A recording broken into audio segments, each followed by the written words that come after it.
The upcoming release of Studio Tomahawk's second edition of the popular Musket and Tomahawks rules has a number of key changes and a series of new options. We've largely focused on these to offer more detail on these newer aspects. Whether you already love the first edition of Muskets and Tomahawks or are looking to the second edition for some small or large-scale skirmish action, it's worth learning something about the game in general and the second edition in particular. First of all, this is a game which focuses not on the large battles featuring thousands of men, but instead the small wars such as ambushes, raids, scouting operations, and those small-scale battles that take place through choice or accident. Another attraction to the rules is the fact that you don't need to invest in thousands of miniatures. A typical game probably features around 25 to 40 miniatures, with the option to move up to around 100 per force. Plus, each part of your force is organised into a set number of figures, usually somewhere between 6 and 12. That makes a series of units easier to put together and paint, allowing you to get playing and learning the rules whilst adding to your collection. Officers are the only figures that are able to act alone, moving between units or acting as a linchpin for a unit or two. Most games take place on a tabletop between 2 and 4 feet square, which should be packed with plenty of terrain.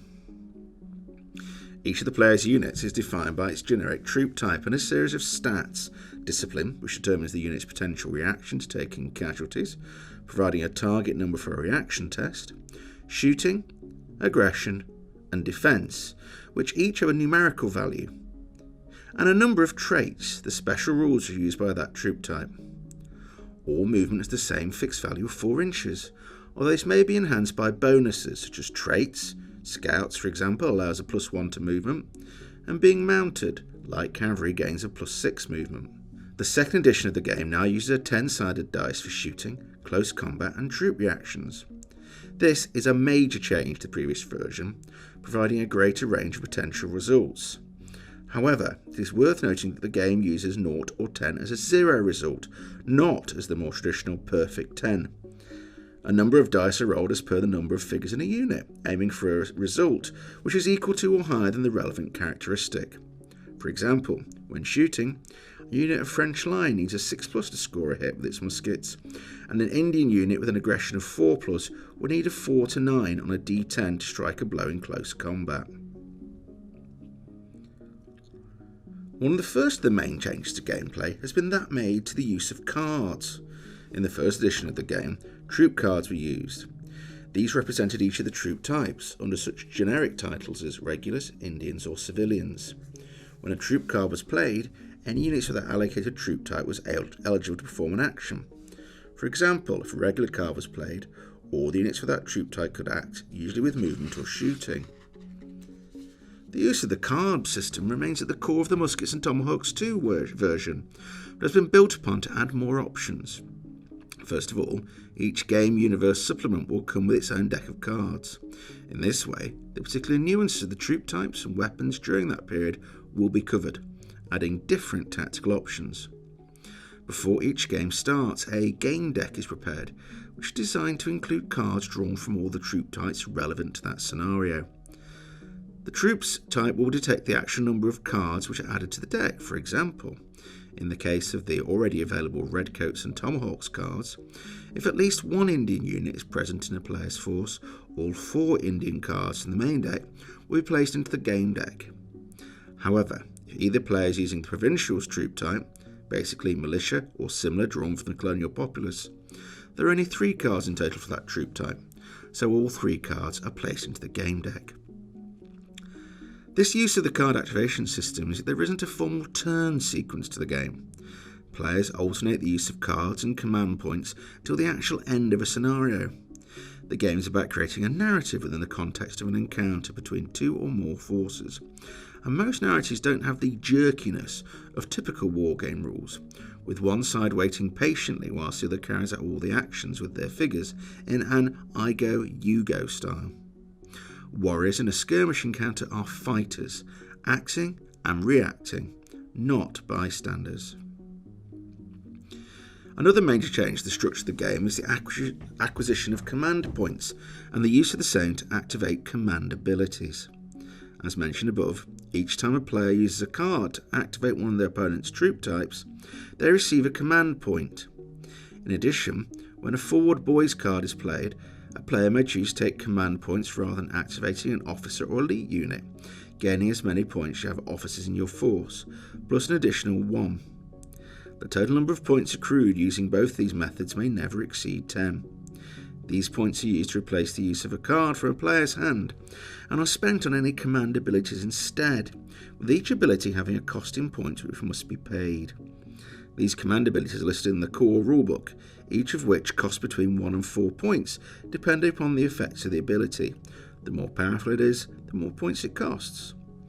Some examples of these abilities are Order, which allows a player to activate a unit, best used on low figure count units.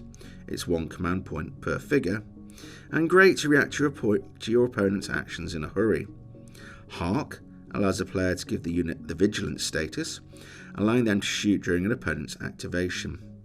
Hold Back is a very useful ability, whereby one of your troop cards may be placed on the table face down and used at any time.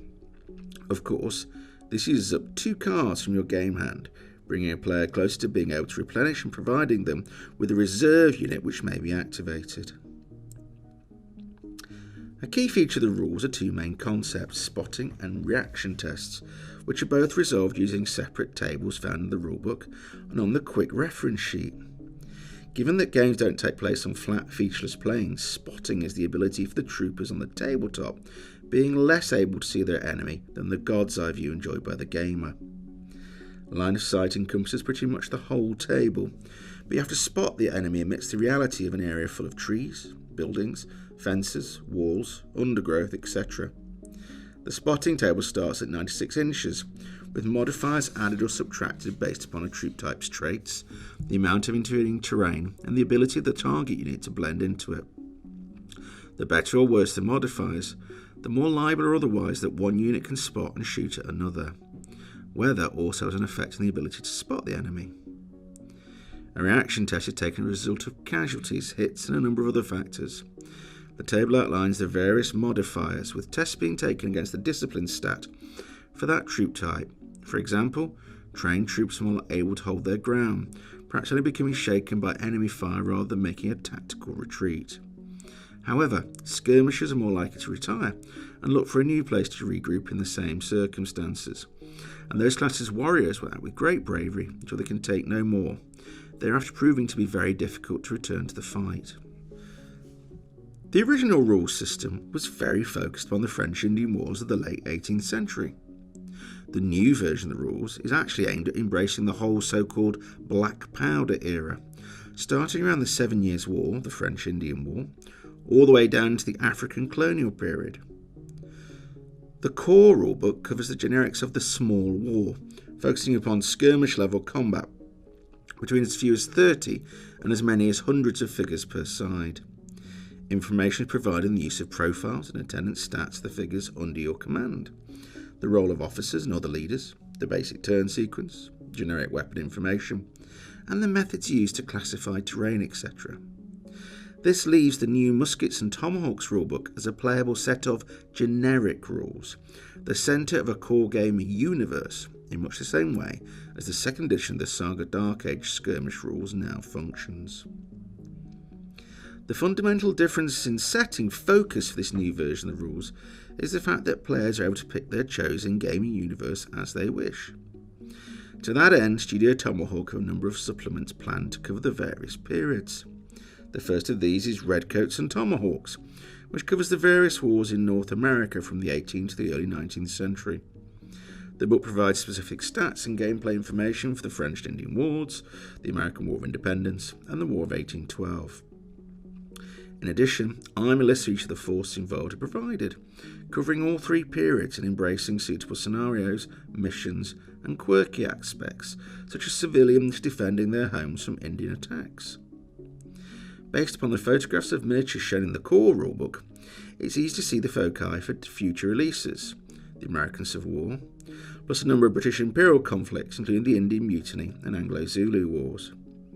Players pick their universe, buy the relevant supplement to use with the core rulebook, assemble their chosen forces, and match the generic to the specific rules. In addition to all these new aspects, it's perhaps worth mentioning that the core rules still cover the full gamut of options, from the effects of weather, defining terrain, the use of buildings and how to destroy them, recovering from accidental withdrawal, and all the other aspects of the skirmish battlefield. However, the fact you can now choose your gaming universe or period through the use of the plan's supplements means that the world of Muskets and Tomahawks 2 has far richer potential than its ancestor. This video has been brought to you by WI Prime, Wargames Illustrated Magazine's online members club. View more videos or find out more about WI Prime by following these links.